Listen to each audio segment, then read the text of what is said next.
Yan mga bro, mga paps, yung ating motor ay papa-check natin ngayon at babaklasin natin ito ngayon lahat dahil nahihirapan na akong magtulak kahit bago yung battery, bagong palit yung rectifier, nagtutulak pa rin tayo sa umaga at saka mabilis na mag-init at yung vibrate nya medyo malakas na rin.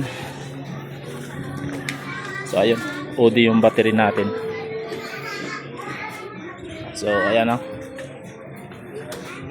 baklas tayo ngayon, baklas. So hintay lang kayo, baklas muna tayo.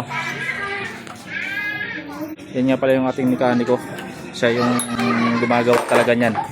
Diyan talaga ako nagpapagawa pagdating sa makina, walang iba. Pinapagalaw ko lang yung iba dyan, parting labas lang, yung mga wiring lang. Pero pagdating sa makina, yan talagang gumagawa nyan, si Master John Song. Yan, dinayo pa tayo nyan dito sa ating bahay. Kasi pagka hindi na tapos, dito lang nakabahay nakatingga habang nag-ano tayo ng parts. Yan ang ating master. So shoutout sa mga kasama nating jigsir, mga naka-jigsir. Ayan, shoutout sa inyo lahat mga brothers.